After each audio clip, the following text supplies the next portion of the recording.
relationships, sex, passion with Dr. Laurie Betito. Hear the show live weeknights 10 to 11 on CJAD 800.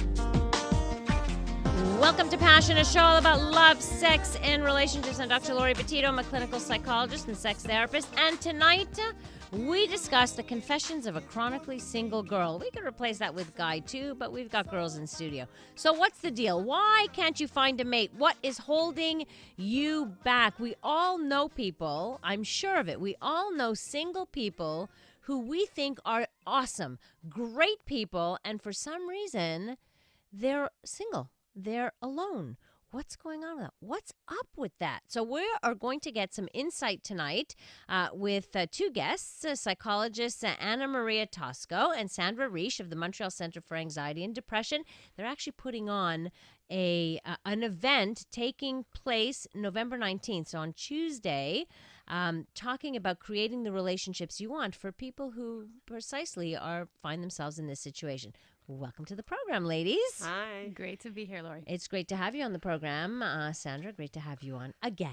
Thank you. Great to be back. One of my friends that I like having on the show. So, all right, let's talk about this.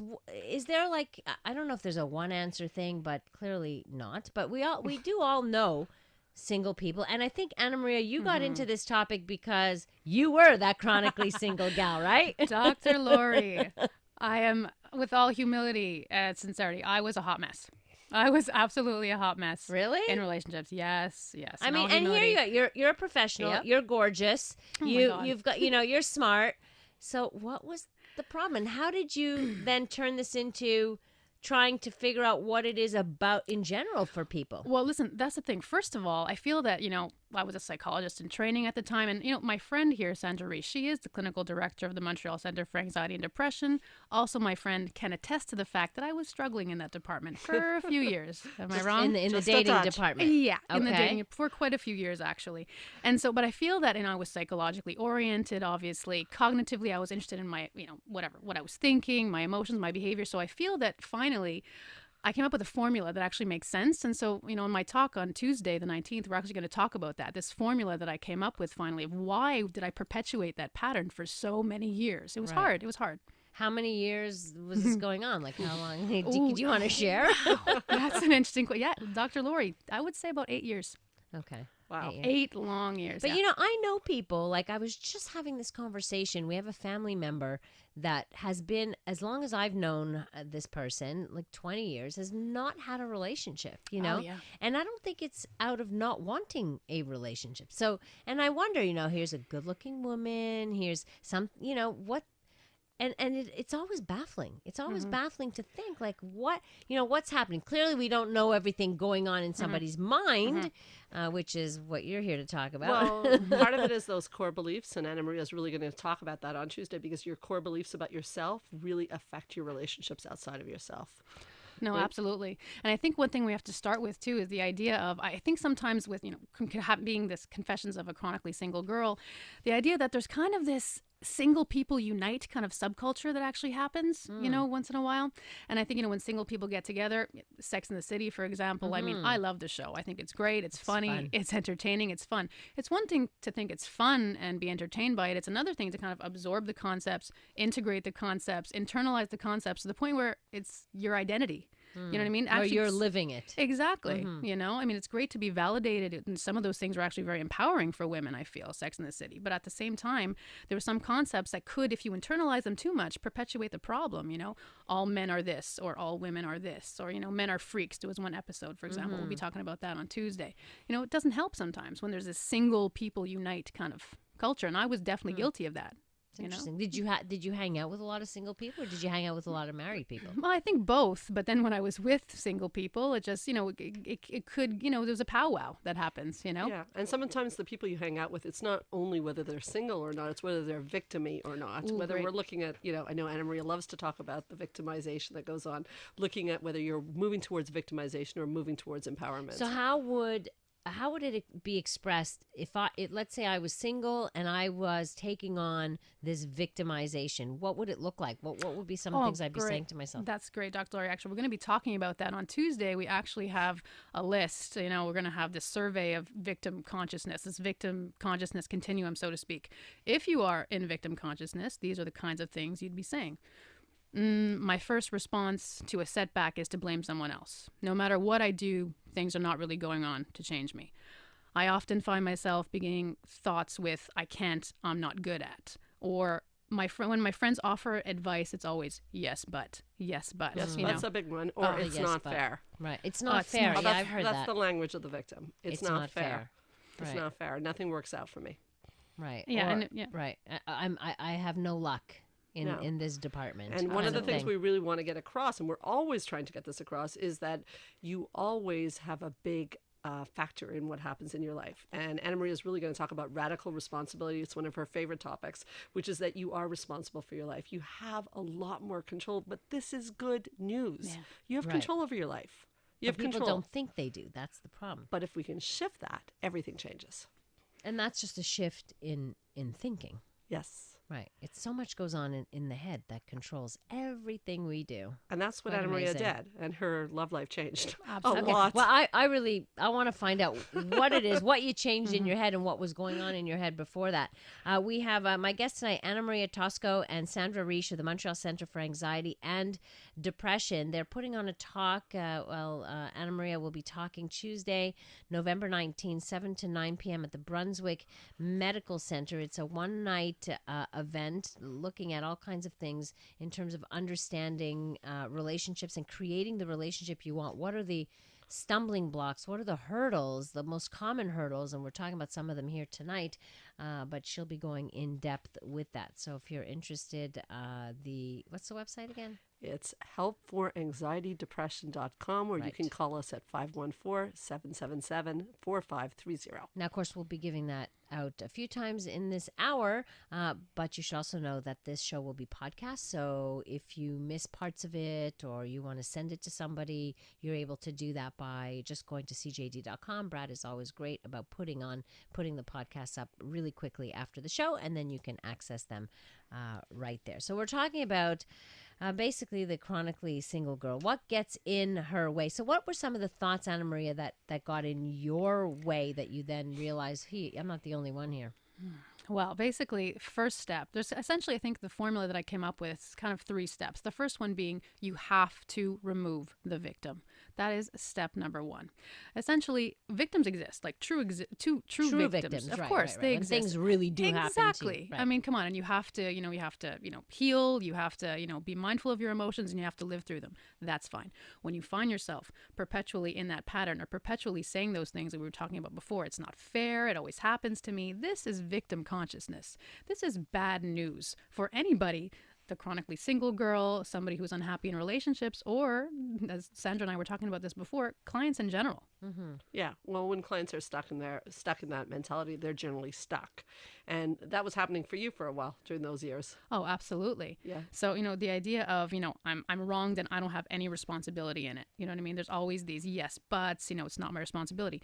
So, once you realize, once you've healed a little bit, and once you know, okay, I was the victim, I am healing, it's the idea of getting out of victim. Now what? Exactly. Yeah. We'll talk about the now what coming up here on Passion on CJAD 800.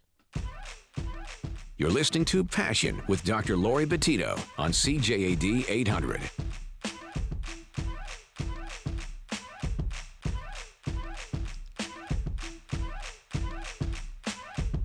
That's the topic, the single gal. Confessions of a Chronically Single Girl. Brad always manages to find the right music for whatever topic. I don't know how he does it, but he knows. It's all in there in his head. How do you do that, Brad? Really?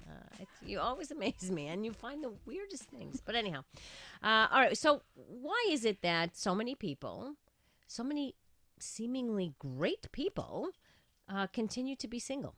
And that's the question we're tackling. And my guest tonight, Anna Maria Tosco, who is a psychologist, along with Sandra Reich, also a therapist of the Montreal Center for Anxiety and Depression. work on this, and there's a talk going on next week, next Tuesday, the 19th, from 7 to 9, where Anna Maria will be discussing how to create the relationship that you want based on a lot of the things that we are talking about tonight. So the things that, before the break, you were saying, okay, it's in the mind. It's what you tell yourself. Somehow we have this victim dialogue or monologue that goes on in our heads. And you were saying that all of this came to be for you because you went through it. So it's rare that I get to talk to a psychologist who actually shares that much. So I'm going to pick your brain a lot. Self-disclosure, Dr. Laurie. I like it. It's a good tool. It. It's a good tool. Okay, so tell me about what was going on in your head. You said for 8 years you were single and you were having a hard time like nailing it down. So tell me what was happening in that head of yours. Essentially, there's a lot of mistakes I feel that people make. And we're going to talk about why these People mistakes or you? happen. Let's talk about you. Oh, I'm on the spot. Hey, I'm in the hot seat. What did I sign up for you're here? on What's the going hot on? seat. I like that. I love Okay. when people deflect. When people. No, I My asked best you friend. about you. Yeah, that's me. That's me. I listen. I got to tell you, people, i.e., myself, being on dates. Let's say there's really interesting things that people do, and it all comes from Dr. Laurie, a core belief of not being worthy. There's a whole list of core beliefs we're going to be talking about on Tuesday. I'm not worthy. I don't matter. I'm not enough. There's a whole bunch of them, and they actually yield these behaviors. It's so funny, Dr. Laurie. You can see them every day. Your maladaptive behaviors in relationships actually play out with the guy at the dépanneur without knowing it. Here's an example, okay? Or with your colleagues at work. If, let's say, your colleague comes in and offers you a cup of coffee, are you person number one who says, oh, thank you, but Dr. Laurie, thank you, period. Thank you, okay? Thank you. That's very nice. You know what I mean? Versus, oh my gosh, thank you. Why? You bought this coffee for me? Oh my God. Okay, next time it's me. It's for me next time. Next time, okay, for me, it's on me, okay? And then afternoon break comes along. You're buying coffee for everybody in the free world in the office, And essentially, I mean, there's a difference between these two people. And I don't know if you guys feel there's a palpable difference between these two people. Person number one, thank you. Period. There's a worthiness aspect. There's just a respect for self and a respect for other at the same time when you're saying thank you. Period. And the ability to receive. And the ability to, I think the ability to receive is really important, and a lot of people have difficulty with that. And I always find it very interesting how some of the givers of this world have such a hard time receiving compliments, receiving gifts, receiving anything. And I have this argument with some clients where I say, when you don't take a gift that somebody gives you, you're depriving the other person of their joy. Do you realize that? And then they think of it in a whole other way. It's like, oh my God, I'm depriving them. I don't want to deprive them. That's bad. Oh my gosh, absolutely. So and it's great that doing this with clients and then actually giving them homework and saying, okay, first of all, you have to learn how to receive. You have to receive from other people, and your homework actually is look at somebody in the face this week or whatever, once a day, once a week, whatever they're comfortable with, and say thank you. Period. Or the idea of walking through doors. I guess some people do it for courtesy, but some other people, if somebody's opening a door for you, do you walk through and say thank you?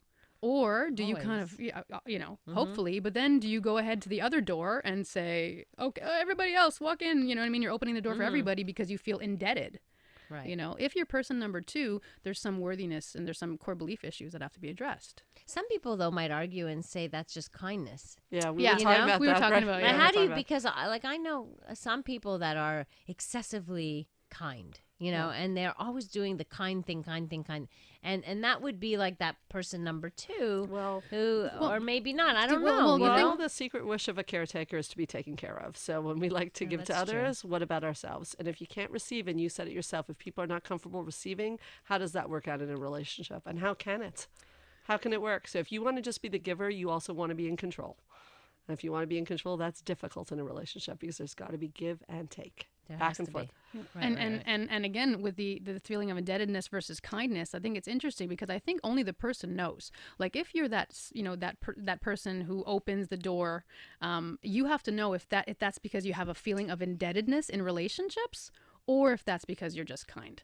And I got to tell you, sometimes people are wrong. Oh, I'm kind, when essentially it's because you feel indebted. But it's up to them to figure it out. I mean, I'm not the expert of, we're not the expert of them.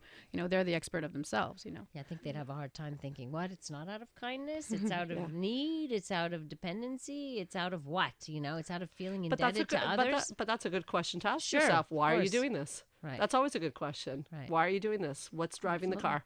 What's driving the it? car? If it's being polite, no problem. Right. Yeah. Right. And if it's just being kind, exactly. Yeah. We'll take a short break and come back. Anna Maria Tosco and Sandra Reich of the Montreal Center for Anxiety and Depression talking about creating the relationships you want and getting out of the single rut. If that's what you're looking for, some people don't want. They want to stay single. That's fine. But what if you don't? What do you have to look at? How do you look at yourself? And this is what we're talking about tonight here on the program. You're listening to Passion on CJAD 800.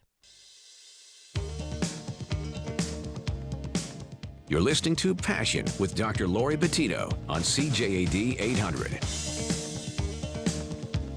Tonight we're talking about people who are chronically single and what's up with that. We're trying to figure it out with Anna Maria Tosco and Sandra Reich of the Montreal Center for Anxiety and Depression. So Anna Maria, even as a psychologist, you do some sharing because it is your development, your road to how you got here, which has taught you to teach others this same thing. So we were talking about the blocks for you, the belief system that you had, you and many other people, of course, that really gets in the way of forming decent relationships. So what were some of the beliefs that were going on in your head? Classic. I say classic ones. Men always leave, or men are not there. Men are not present. Men are not nurturing. Men are not. Just all these men are not. Men are not. Men are not. Right. And so, in not doing my therapeutic work and not doing my research, it's like the pattern perpetuated until, and I love saying this, actually it's funny. I think we were having a conversation, and one of the titles for the talk on Tuesday, the 19th, was going to be this. We changed it, but chronically single or unhappy in relationships, ? It's your bleeping fault. Mm-hmm. Now, and I say that lovingly, because some people say, what do you mean it's my fault? What do you mean? No, it actually is your fault. You are, I mean, I mean it lovingly, because she does mean it lovingly. But this is what I tell people. You're the common denominator. Yes. Like, if you really were to look at your life and look at all your relationships, what's common in all of those relationships? You are. That's the common denominator. So at some point, you have to take a look at yourself, because you are the common denominator. So if you don't look at yourself, it's going to keep happening. Absolutely. And some of the patterns you should look at, let's say on dates, for example, or even with your current partner, if you're unsatisfied in relationships, what are you doing?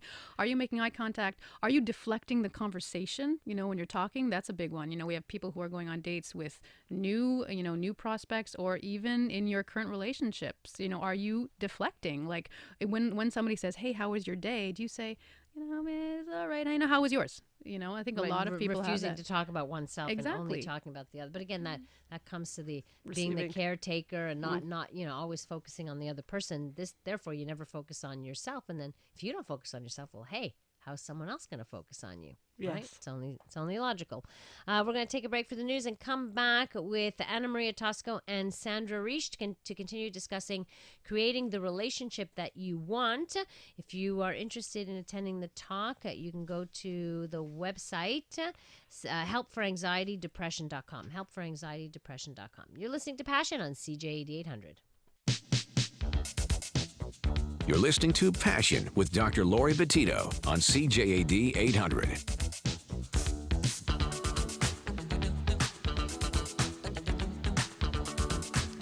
Tonight on the program, two very special guests, the psychologist Anna Maria Tosco and Sandra Reich, clinical director of the Montreal Center for Anxiety and Depression. We are talking about creating the relationship you want, and talking about, why is it that some people stay chronically single and not by choice? These are people, the chronically single who want to be paired off, but who for some reason well, actually, not for some reason. We're figuring out those reasons right here, right now. It's not happening. If you're single or you have questions for my guests, please feel free to call in. They are very open to talking to our listeners. 514-790-0800, 514-790-0800. You can also text your question or your message at 514-800. So, all right, we're talking about, let's delve into a little more this whole sense of entitlement or feeling like you're not entitled to what? To having something good? Yeah. To being loved? Is that what we're talking about? Mm-hmm. Yeah, there's a lot of people who feel that they're not entitled to the good things in life. And so they sit back and they're the person who feels like it's enough for everyone else. Is it conscious though? No. It's not. This is not something they're actually telling themselves. No, but the thing is that if we can bring it into consciousness, we can change everything. That's the whole goal of everything, right? Well, that's the goal of therapy, bringing all this stuff to consciousness, so you're actually aware that, wait a second, why are you acting that way? You're acting as if you're not entitled to being happy. Why the hell not? Do I deserve to be happy? Do I deserve a relationship? And who doesn't deserve it? That's the Everybody, thing, right? Everybody all deserve it. Everybody deserves all the things that life can offer, but you have to believe that you are worthy of those things to have them. Or you can't have them. Right, and that's in every aspect of life, actually. Everything. And I think it's important, too, when we talk about the concepts of healthy, having a healthy entitlement, what does it look like, again, from a behavioral perspective? Man, at the beginning of my career, I thought I can't believe I'm talking about behaviors as much as I am, but it's really important for this. You have to call yourself out. Essentially, that's what it's about, calling yourself out on those dysfunctional kind of behaviors. And so like what? Yeah. So what does having a healthy entitlement look like? Or what does having, let's say, what does under entitlement look like, let's say, on a day-to-day basis?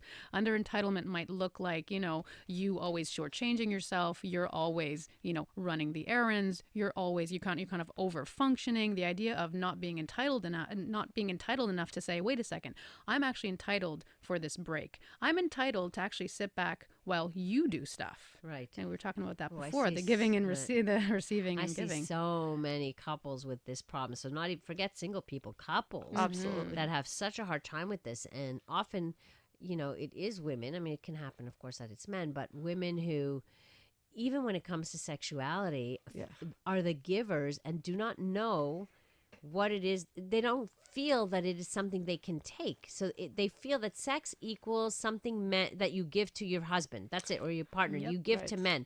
And they grow to resent it. Of course. And they grow to avoid it without ever thinking that, wait a second, you've been given a body for pleasure too. Yeah, of course. Why, well, that's you mentioned something important there, is that when you're always under entitled, you will become bitter. You will become bitter if you keep giving to someone and not receiving anything. It's because we're just not wired that way. We want win-wins in relationships. We want it to go back and forth in sexuality and everything. So that's very important what you're saying. This is something we learned from Sandra, I think, her being the clinical director.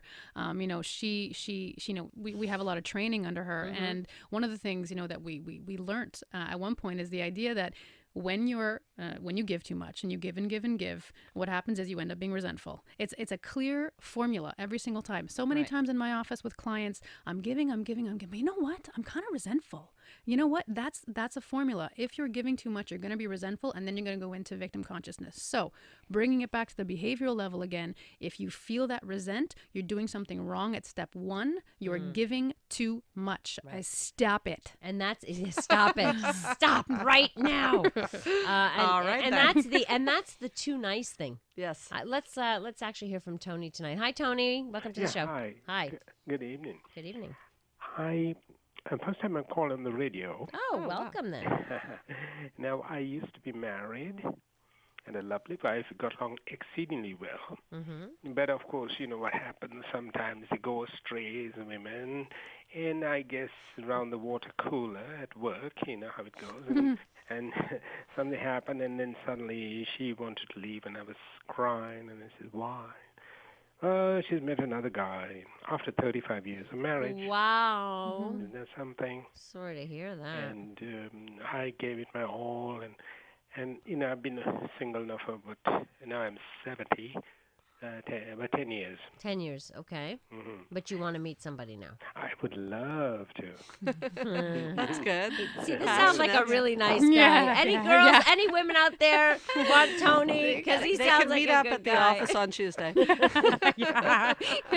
Actually, that's not a bad. That's not a bad thought. It's a great blind date. It's gonna be a matchmaking talk. Oh, wouldn't it? Oh, that's lovely. Wouldn't that be nice? See, I'm a Catholic. I go to church. I prayed. I came from church tonight. So I'm quite religious, and I like to be on the right side of the law. I'm law abiding. Been in Canada for 47 years almost. You sound like a guy with lots of integrity, anyway. Oh, yes, I do. I'm very honest and very straightforward, and I helped with the cooking, the washing the dishes, and the floors, and I did the gardening. This is like, you know what you're sounding like right now? Like you're calling into a matchmaking service. And it totally sounds like it. And I know this has happened before. We're going to get emails now and call, give Tony my number. Give Tony my number. Tony's Okay, great. okay. Oh, loving Tony. Sure. I'm willing to. Go to this talk. Go to the talk, Tony. There'll be lots of women You there. might meet somebody there. Yeah, but sometimes I'm nice. I hold the doors for ladies. Good. Okay, Thank good. you We very like much, that. And a smile. I'm a little bit shy.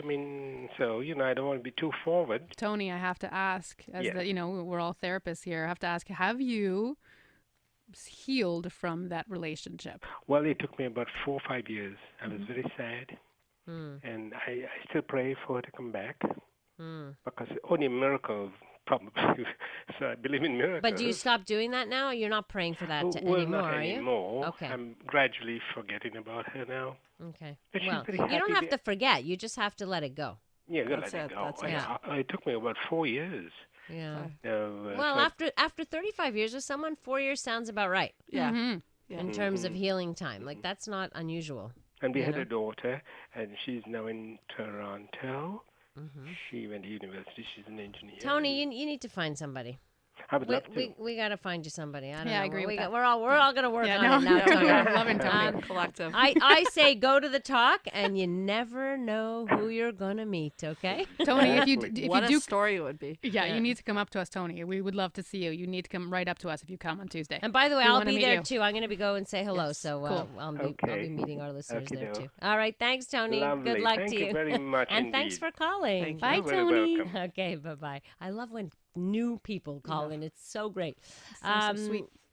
Okay, here. I am chronically single and think I'm unlovable because my relationships always fail. Do we have a name for this person? No, unfortunately, no. Nobody added a name to it. That can you repeat the exact word she used for me, I'm please, Dr. Laurie? chronically single, and I think I'm unlovable because my relationships Yes. always fail. Okay, so she definitely has one of the core beliefs on the list. Like, I'm not making this stuff up. Like, we in Oh wait, it continues. I am willing to take any behavior and accept anything. How's that working? Well, yeah, that working? cannot possibly be working It for cannot her. work. Okay, but that's exactly to me what you were talking about before. The victim. We're gonna have to take a break, but that is the victim role and the victim mentality. So I'll take anything. Just give me any abuse you want, as long as I can be in the presence of somebody. That's not working out. Yep. That's So not not working really out. wanting a relationship then. No, well, not Perhaps not. not a healthy one anyhow. Yeah. But we'll talk about that coming up here with Anna Maria Tosco and Sandra Reich, clinical director of the Montreal Center for Anxiety and Depression, right here on Passion on CJD 800. You're listening to Passion with Dr. Laurie Betito on CJAD 800. I need love to ease my mind. I need to find someone to call mine. But my Talking about creating the relationship you want, getting over the being chronically single person, trying to figure out what is blocking you. We got lots of people texting in. We'll get to more calls here. Anna Maria Tosco is a psychologist, and Sandra Reich is the clinical director of the Montreal Center for Anxiety and Depression. Both are here. They're putting on a talk November 19th, that's next Tuesday night, 7 to 9 p.m. at the Brunswick Medical Center on St. John's in Pointe Claire. Attend if you are single or something is blocking you, even in your relationship. I guarantee this will definitely help you and make you feel empowered to do something They are straight talkers, these women, and will tell you exactly what you need to do. Linda joins us on the program. Hi, Linda. Hi. Hi. Yeah, I'm calling in because I just met someone about 6 weeks ago, and I think listening to your show that I'm healthier than I think I've ever dreamed I would be. Good. I don't feel like I owe someone, and I met a man who loves to clean. He's cleaned my apartment. Bonus. He's Score. redone my bathroom, my kitchen. Yay. This week, and he loves to cook, and he loves to shop. Okay. Yay, you found your mate. Yeah. Okay. It's That's very good. yeah, and But but what I'm hearing from you, Linda, is that and before all of this could happen, you had to do some work on you. yeah, I did. Right? Well, I don't know, but I mean, I was chronically not well for a very long time, and now it seems that everything has changed, Well, including this relationship. you think it's by accident, Linda, that everything No. has changed? That's right. You Nothing did that. by accident. You did that. You wrote the story. Linda, I'm so glad you're calling well, me. I'm even able to say to myself, I deserve it. Yay! Yeah, You know, that's what's Yay. it. Instead of it's just a whole 180-degree turn for I'm me. so happy for you. Okay, way to go. Keep me posted, okay? Okay. All right, Linda, Okay. take care. Thanks. Bye-bye. Bye. See, those stories I love to hear. Yeah, actually, I'm really happy Linda called in because, one important thing that we didn't say, I think, is this whole activity, this whole thing, the idea of getting out of bad patterns really has to do with, sorry to sound cheesy or whatever, but it's the relationship you have with you. And so what Linda basically said is that, she healed herself. It's not just about the And she relationship. felt deserving first. She finally said to herself, hey, I deserve this. Exactly. Right. Exactly. It's the healthy relationship between you and you. Very different story she's telling herself than the person who texted in. You see, the other person was telling themselves a story that will dictate the future. Right. So And you wanna actually, that change the person story. actually said, she was saying, I'm willing to take any behavior, accept anything. My last boyfriend of 2 years walked out without even a word, just disappeared. But, she started off saying, I'm chronically single and think I'm unlovable. Right, so she abandoned herself already before he walked out. She Right. already walked out on herself. Right. And I think that's key right Key. there. Key. That is the key thing. If you walk out on yourself and you don't believe in yourself and what you deserve, why would anybody else do differently? Well, And, all you our know? partners are all reflections of ourselves. And the harsh reality is if you don't fix it, you're going to just experience the same thing over and over again. If you do the harsh reality, sorry, but that's what's going to happen if you don't do Right. something about it. And some more text messages here for you, ladies. Hello, I know you're referring to women, but I've been single now for the last 2 years. I'm a 23-year-old male, and my last relationship ended because my ex told me I wasn't good enough. I now have a morbid fear of rejection when it comes to meeting someone new. Can you suggest anything? Thank you so much. Well, first of all, before I hand it over to Anna Marie, I just want to say that we are really talking also to the men. I mean, core Of course, beliefs of are course. definitely not just for women. So there's nothing unusual about that, Anna Maria. What I'm hearing is, he basically said, I'm not enough. Is that true? Well, that his ex said to him he wasn't good enough, and now he has this morbid fear of rejection. So he's avoiding relationships because now he's telling himself, oh, yeah, I guess if she felt I wasn't good enough, then I must not be good enough. And so Of course. then everybody's going to reject me. Absolutely. And that's the story he tells himself. Absolutely. It's the idea of, I want to know if I was with this person, I'd want to know if, he internalized that belief of not being enough, because the belief of not being enough can turn into a whole bunch of behaviors in his day. Essentially, if I was with him, I'd want to know, what are you doing in your day and your interactions with people? Because for sure, if, he'll create this pattern of actually not being enough in his behaviors with people on a day-to-day basis. That's interesting. And if he decides he is enough, and if you decide you're enough, then someone else coming along saying you're not enough doesn't have the same impact. Right. Than It's if you like, think who do you're you not think enough. you are? Exactly. Like, get out of my Thanks face. for sharing. Yeah, Thank you. exactly. I don't really need your, Yeah, your opinion. your 2 cents. Thank you very much. We'll come back. There's a whole bunch of text messages here. I hope we can get through them. But if not, I'm going to direct you to Tuesday evening, the 19th, 7 to 9 p.m., Brunswick Medical Center on St. John's. The talk that Anna Maria is giving, creating the relationship you want. You need to be there, especially if you're single and you have been having this recurrent pattern of, failures, so to speak. You're listening to Passion on CJAD 800. You're listening to Passion with Dr. Laurie Betito on CJAD 800.